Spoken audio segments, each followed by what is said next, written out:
So tell me that story about Freddie again, Pastor Dorothy. We got a call in the ministry for about, it's about not quite a year. And we went down, we had a call that Sharky, who everyone knows Sharky, he's one of the first guys we ever ministered to, had gotten drunk and lost his shoes. So it was cold. So we were going to the library with shoes and food. And when we got there, Dumpster Derek, asked me, this was way before we even knew Vicky. But Vicky's heard the story so many times that it's really part of her life too. But Dumpster Derek said, if you're really worrying about helping someone, there's a guy dying in the woods, Freddie. He said, you know Freddie. Little Freddie's in the woods, and he hadn't eaten 3 weeks, and he's trying to kill himself on the train track. Well, we stopped and went straight to the woods with our food, didn't give it all to Sharky, and there lay Freddie. And he had his head up on the train track. You know how often they run here. And so Nick didn't even stop to think. He went back to the car and got a beach towel. That's all, and wrapped Freddie up in that beach towel. And I drove, and Nick held that man like a baby in his arms. And we got to Woostroff, and they took us right in. And we prayed. I prayed in the Spirit. Nick prayed with him, but he was just pretty emancipated. And the surgeon come out, and he was just, people were just sitting there trying to get the vitals, and he looked out of that towel up at Nick's face. He said, I want to get saved. And Nick said, well, let's pray. He said, no, not just a prayer. I need to get saved. I'm killing myself. And his family has been in AA for years and years, and his brother still was one of the guys that run, I won't say which one, but one of the guys that run it.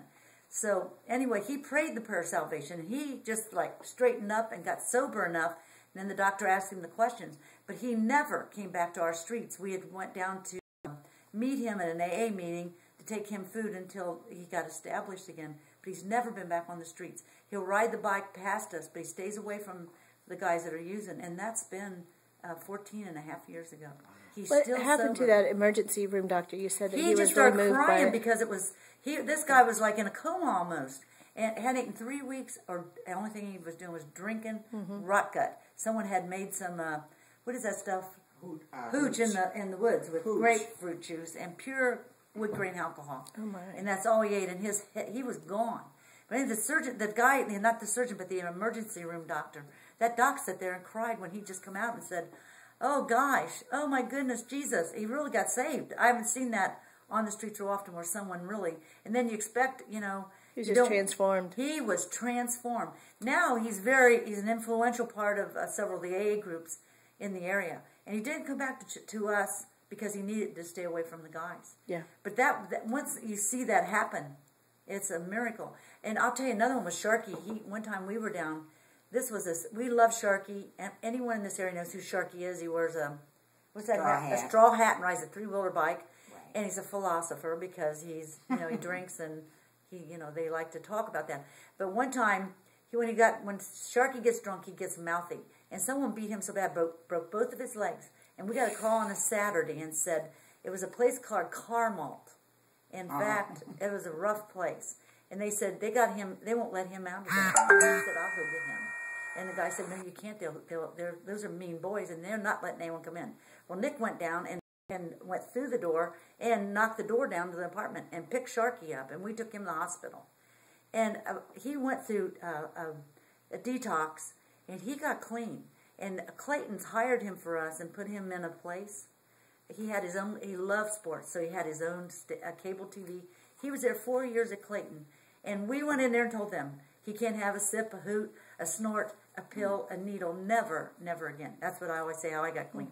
But anyway, he was there 4 years, and the guys that worked at Clayton were tough old boys, and they started giving him beer.